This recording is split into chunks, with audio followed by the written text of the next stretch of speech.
Hello students, मैं देवन आर्य. Today we will discuss about the class 12th English Flamingo. Poem first है my mother eight 66. यानी जो flamingo English है आपकी class 12th की, उसमें एक पोएम दी रखी है.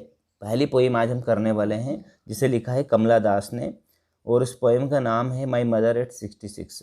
अब बड़ा ही अजीब सा नाम है, तो पहले इसको डिस्कस करते हैं. नाम क्यों रखा है ऐसा कमला दास ने? कमला दास की जो माँ है उनकी उम्र 66 वर्ष की हो चुकी है, और 66 वर्ष की यानी कि लगभग उनका जो है बुढ़ापा चल रहा है. और कमला दास को डर लगा रहता है हमेशा कि मेरी माँ बूढ़ी हो गई है, कुछ दिन बाद मुझे छोड़कर चली जाएगी.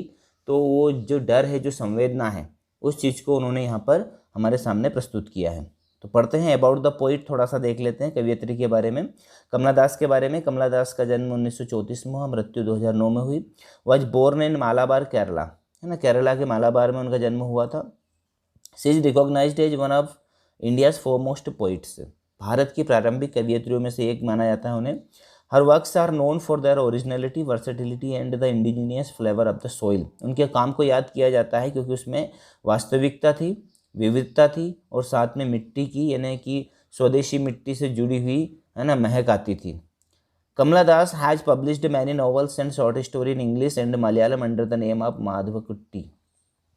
जो कमला दास थी उन्होंने माधवी कुट्टी नाम से अंग्रेजी में और मलयालम में कई उपन्यास और शॉर्ट कहानियाँ लिखी थी. Some of her works in English include the novel alphabet of lust 1977. उनके काम में से एक काम उनका था जो उन्होंने 1977 में लिखी थी, नोवेल अल्फ़ाबेट ऑफ लस्ट. ठीक है. A collection of short story Padmavati the harlots and other stories 1992. और 1992 में उन्होंने पद्मावती द हरलोट्स नाम से जो है एक नोवेल लिखा था, और छोटी छोटी कहानियाँ भी उन्होंने लिखी थी. In addition to 5 books of poetry, और 5 बुकों का उनका जो है 5 पुस्तकों का एक पोइट्री का संस्करण भी है. She is a sensitive writer who capture the complex subtleties of human relationship in lyrical idioms.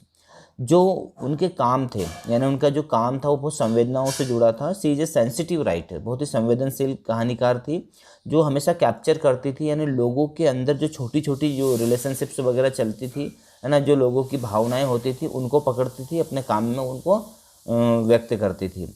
अब my mother eight 66 is an example. ये आप पढ़ने वाले हैं कविता माई मदर एट 66, ये भी उसी काम का एक हिस्सा है. यानी कि वो छोटी छोटी चीज़ों को पकड़ती थी, छोटी छोटी संवेदनाओं को, छोटी छोटी भावनाओं को पकड़ के वो लिखा करती थी, लोगों को बताती थी कि हम ऐसी सिचुएशन में क्या सोचते हैं. तो स्टार्ट करते हैं. बिफोर यू रीड, आप पढ़े उसके पहले थोड़ा सा ये पढ़ना है. Ageing is a natural process. बुढ़ापा एक जो है प्राकृतिक स्थिति होती है, हर व्यक्ति को बुढ़ापा आता ही है एक ना एक दिन. Have you ever thought what our elderly parents expect from us.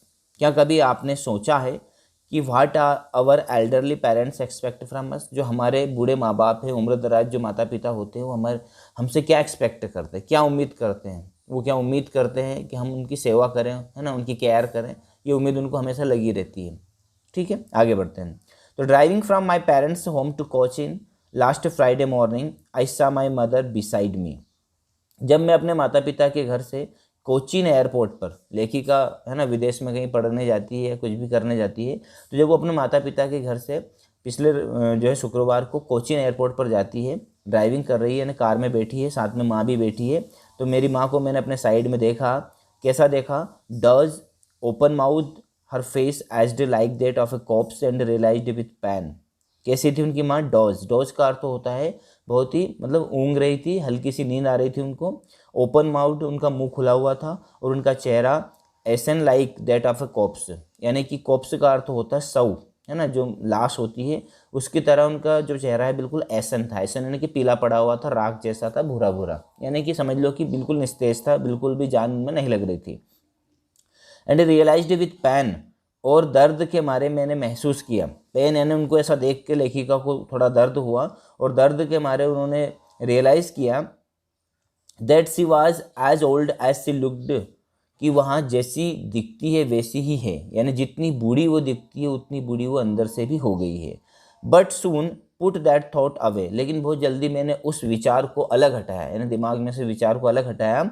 And looked out एक यंग ट्रीज स्प्रिंटिंग, और मैंने बाहर देखा, कार से बाहर जब झांका तो मैंने क्या देखा कि यंग ट्रीज स्प्रिंटिंग, छोटे छोटे नन्हे नन्हे पौधे स्प्रिंटिंग यानी दौड़ रहे थे। अब यहाँ का इसका अर्थ क्या होता है, जैसे हम किसी कार है ना, बस या ट्रेन में सफ़र करते हैं तो जो बाहर का दृश्य हमको ऐसा लगता है कि हम बैठे हैं और बाहर के पेड़ पौधे भाग रहे हैं।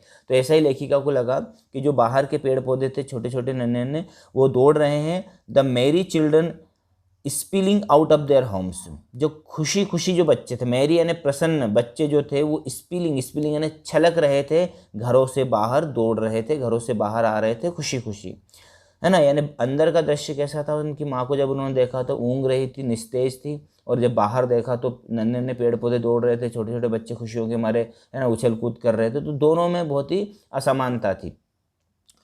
But after the airport security check, और जब वो एयरपोर्ट पर पहुंचते हैं तो जब सिक्योरिटी चेक हो जाती है यानी कि उनका सामान वगैरह चेक कर लिया जाता है, स्टैंडिंग ए फ्यू यार्ड्स, अब वो है ना कुछ कदम दूर खड़ी हैं, अवे किससे दूर खड़ी हैं, उनकी माँ से। और वहाँ पर भी वो I looked again at her wan pale as a late winter's moon and felt that old familiar ache. तो वो जब अपनी माँ से थोड़ी दूर कुछ कदम के दूर खड़ी है तो वहाँ वापस वो अपनी माँ को देखती है और उनका चेहरा फिर से वैन यानी निस्तेज पेल यानी पीला पड़ा हुआ है। एज ए लेट विंटर से मून, ऐसा लगता है जैसे बीते हुए है ना जो शरद ऋतु गई थी उसका चांद। अब शरद ऋतु यानी कि जो ठंड का मौसम होता है उसमें चांद बिल्कुल है ना निस्तेज होता है, उस तरह निस्तेज मेरी माँ लग रही थी। And felt that old familiar एक, और मुझे वो पुराना दर्द याद आ गया। जब हम छोटे छोटे बच्चे होते हैं तो हम अपने माँ बाप से बिछड़ने का बहुत डर लगा रहता है ना। छोटे होते हैं, जब थोड़े बड़े होते जाते हैं तो हम थोड़ा सा उनको अनदेखा करते हैं, भी और बड़े होते हैं तो बिल्कुल ही अनदेखा करते हैं कि वो किधर जाए हम किधर जाएँ। जब हम छोटे होते हैं तो हम बहुत केयर करते हैं उनकी, उनसे बिछड़ना ही नहीं चाहते हैं। तो रोते हैं जब हमको माँ नहीं दिखाई देती या पिताजी नहीं दिखाई देते, लेकिन जब हम बड़े हो जाते हैं तो केयर नहीं करते। तो उसको वही पुराना डर, जब वो बचपन में छोटी थी और जो डरती थी माँ से बिछड़ने का, वही पुराना डर उसको याद आ जाता है कि माई चाइल्डहुड्स फियर, मेरे बचपन का डर। But all I said was see you soon Amma, लेकिन मैंने सिर्फ इतना ही कहा कि बहुत ही जल्द मिलेंगे अम्मा, ऐसा मैंने बोला क्योंकि मैं ज़्यादा कुछ नहीं बोल सकती थी। All I did was smile and smile and smile, मैं सिर्फ मुस्कुरा सकती थी और मुस्कुरा सकती थी। अब यहाँ पर लास्ट लाइन में स्माइल स्माइल को 3 बार क्यों लिखा है, क्योंकि लेखिका इस समय अंदर से बहुत दुखी है, लेकिन अपनी माँ से जब वो विदाई ले रही है तो वो जो दुख है वो उनका सामने प्रकट नहीं करना चाहती अपने अम्मा के सामने। वो अम्मा को रियलाइज़ नहीं करवाना चाहती है कि आप बूढ़ी हो गई हो, आप बहुत जल्दी मरने वाली हो। वो अपने दर्द को छुपा रही है और सिर्फ मुस्कुरा रही है। इसीलिए जो आखिरी की लाइन है स्माइल के ऊपर इतना इन्फेसिस दिया गया है, क्योंकि लेखिका को बहुत ही एफर्ट लगाना पड़ रहा है मुस्कुराने के लिए, क्योंकि वो अंदर से दुखी है। तो स्टूडेंट्स, आई होप आपको ये लेसन, ये पोइम समझ में आ गई होगी। कैसा लगा वीडियो? यदि आपको अच्छा लगा तो ज़रूर कमेंट कीजिएगा, दोस्तों के साथ शेयर कीजिएगा, और इसी प्रकार के वीडियोस एक्सप्लेनेशन यदि आपको चाहिए तो चैनल को सब्सक्राइब कीजिए, क्योंकि हमारे चैनल के माध्यम से हम है ना class 9, 10th, 12th, 11th, 12th की जो इंग्लिश कंप्लीट करवाने वाले हैं। Thank you very much for watching my video. Thank you, मिलते हैं अगले वीडियो में, तब तक के लिए स्टे होम स्टे सेफ।